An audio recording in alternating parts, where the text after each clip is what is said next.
नमस्कार किसान भाइयों, स्वागत है आपका चैनल एग्री आकाश पे। किसान भाइयों, आप देख रहे हैं मेरा लौकी का खेत।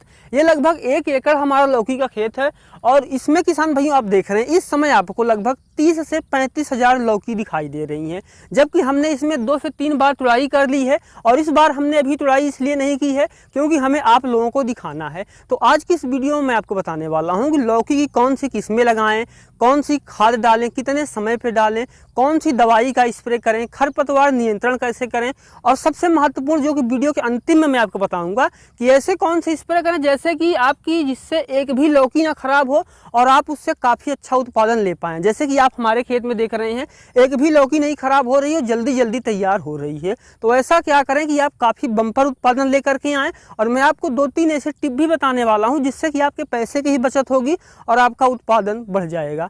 तो पूरी जानकारी सही विधि समझने के लिए इस वीडियो को आप पूरा देखिएगा। एग्री आकाश चैनल पे आप पहली बार आए, चैनल को सब्सक्राइब कर लीजिएगा क्योंकि इसी तरह की खेती बाड़ी से जुड़ी हुई वीडियो मैं आपके लिए बनाता रहता हूँ। सबसे पहले हम बात करते हैं बुआई की, क्योंकि अगर आप लौकी की बुआई सही तरीके से नहीं करेंगे तो आपको भविष्य में अच्छा उत्पादन नहीं मिलेगा। जो सही तरीका है बुआई करने का वो ये है कि पौधे से पौधे की दूरी आप 45 से 60 सेंटीमीटर की रखें और लाइन से लाइन की दूरी जो है, जैसे कि आप मेरे खेत में देख रहे हैं, 2 मीटर से लेकर के अलग अलग किस्मों के अनुसार आप 2.25 मीटर तक रख सकते हैं। ये तरीका होता है सही बुआई का। कई बार हमने देखा है कि बुआई के बाद कई सारी बीमारियां और फंगस लगने लग जाते हैं, तो उसके लिए किसान भाइयों हमें बुआई के पहले ही प्रिपेयर रहना चाहिए। तो आपको ले सकते हैं, आप बबिस्टीन ले सकते हैं 0.2 3 ग्राम ले लीजिए 1 किलो बीज के लिए। 1 एकड़ में आमतौर पर 1.5 से 2 किलो बीज लगता है, तो आपको उस हिसाब से बीज को उपचारित कर लेना है, छाया में सुखाना है और उसके बाद बुआई करनी है जिस तरीके से मैंने बताया है। तब आपका जो पौधा है वो काफ़ी तेज़ी से ग्रोथ करेगा। और पौधे को सही तरीके से ग्रोथ देने के लिए सही मात्रा में जो है वो फर्टिलाइज़र देना भी बहुत ही ज़रूरी है। तो आप पहले फर्टिलाइज़र कौन सा देंगे, चलिए उसके बारे में बात करते हैं। सबसे पहले देखिए, जब आप बुआई करने जा रहे हो, आखिरी जुताई चल रही हो, उस समय आपको 4 से 5 ट्राली जो है वो सड़ी हुई गोबर की खाद डाल देना है। और उसके अलावा रासायनिक खाद के रूप में किसान भाइयों आपको 30 किलो DAP लेना है और उसके साथ में 20 किलो पोटाश लेकर के बुआई कर सकते हैं। और तेज़ी से पौधे को विकास देना है तो आप थोड़ी यूरिया भी ले सकते हैं, लेकिन शुरू में आपको यूरिया कम देनी चाहिए। जब आपका पौधा 25 से 30 दिन की अवस्था पे हो, उस समय पहली बार आपको हाथ से खरपतवार नियंत्रण कर देना है। और उसके बाद किसान भाइयों 30 किलो यूरिया में आपको 250 ग्राम सूक्ष्म पोषक तत्व लेना है और इसको मिला करके आपको अपने खेत में डालना है। और इसके बाद आप खरपतवार नियंत्रण करते रहिए। बारिश नहीं हो रही तो सिंचाई कीजिए, और बारिश का मौसम है तब आप सिंचाई मत कीजिए, केवल पौधे का अच्छे से ख्याल रखिए। कोई दिक्कत आ रही है तो इसमें स्प्रे कीजिए। फनफूदनाशक का स्प्रे आपको रोपाई के, बुआई के, यानी जब आप बुआई करेंगे, सर्दियों में ट्रांसप्लांट करते हैं और गर्मियों में, बरसात में तो सीधी बुआई की जाती है, तब आपको बुआई के बाद 10 दिन के अंतराल पे पहली बार फनफूदनाशक का स्प्रे करना चाहिए। और उसके हर 10 दिन बाद आपको जो है फनफूदनाशक का स्प्रे करते रहना चाहिए। और जैसे ही आपकी पहली तुड़ाई यानी शुरू हो, ठीक उसी समय किसान भाइयों, चाहे तुड़ाई करने के बाद चाहे तुड़ाई करने के पहले, 30 किलो यूरिया आपको अपनी खेत में डाल देनी है। क्योंकि जब पहली बार तुड़ाई आती है तब पौधे का विकास जो है वो हो ही रहा होता है। और उसके बाद हम बात करेंगे कि आपको किस तरीके से निराई गुड़ाई करें कि खरपतवार कम हो और पौधा अच्छे से ग्रो करे। पहली बार जब आप खरपतवार निकाल रहे हों तो जो पौधे की जड़ है वहाँ पे मिट्टी चढ़ा दें, ये काफ़ी महत्वपूर्ण होता है। इससे पौधे को बहुत ज़्यादा ताकत मिलती है, तो आपको ये कर देना है। और उसके अलावा किसान भाइयों आपको कोई खाद नहीं डालना है, बस समय समय पे स्प्रे करते रहना है।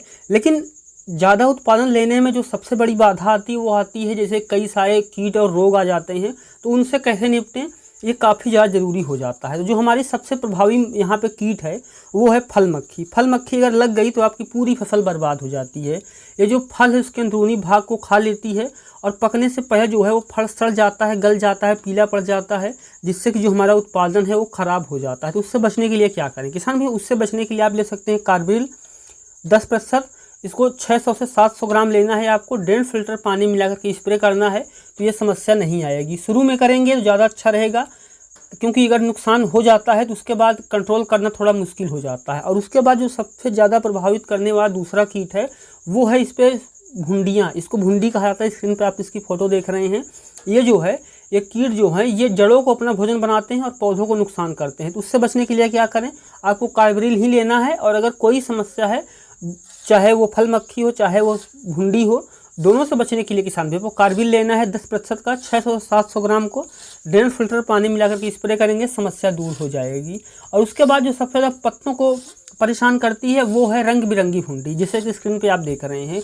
ये पौधों को अपना भोजन बनाते हैं, पत्तियों को नुकसान करते हैं, बाद में फल को भी नुकसान करते हैं। तो उससे बचने के लिए भी आपको कार्बिल लेना है, यानी चाहे वो पेठे की सुंडी हो, चाहे वो फल मक्खी हो, चाहे रंग बिरंगी भुंडी हो, इन सब के लिए आप कार्बिल ले लीजिए 10% का।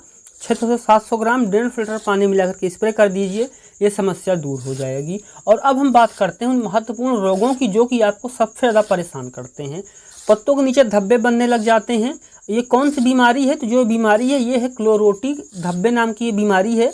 इसमें किसान भाइयों शुरू में पौधे में धब्बे बनते हैं, बाद में पत्ता खराब हो जाता है। इससे बचने के लिए जैसे मैंने शुरू में कहा कि फनफूद नाशक का मैंकोजेब का आपको 400 ग्राम लेकर के 150 लीटर पानी मिलाकर के स्प्रे करेंगे तो समस्या नहीं आएगी। और समस्या आ गई है तो आप इसका स्प्रे करते रहें। उसके बाद जो अगली बीमारी है वो है पत्तों पर सफ़ेद धब्बे बन जाते हैं। इससे जो है तना भी खराब होता है, पौधा भी खराब होता है, उत्पादन भी कम होता है। तो इससे बचने के लिए क्या करें किसान भाइयों? इसके लिए भी आप समय समय फनफूद नाशक का स्प्रे करते रहिए, ये समस्या नहीं आएगी। और इसके बाद किसान भाई जो सबसे महत्वपूर्ण रोग है वो है पीला मोजेक यानी चितकबरा रोग। पौधे का विकास रोक देता है, उत्पादन कमज़ोर कर देता है। तो इससे बचने के लिए क्या करें? इससे बचने के लिए आपको डाईमेथोएट लेना है, 200 से 250 ml लेना है, 1.5 लीटर पानी मिलाकर के स्प्रे कर दीजिए, ये समस्या नहीं आएगी। समय समय पर सिंचाई करें, ज़्यादा सिंचाई ना करें, अच्छे से खरपतवार नियंत्रण करें और पौधे का ख्याल रखते रहें। खरपतवार नहीं होंगे तो बीमारियां, कीट कम आएंगे और पौधा अच्छे से विकास करेगा।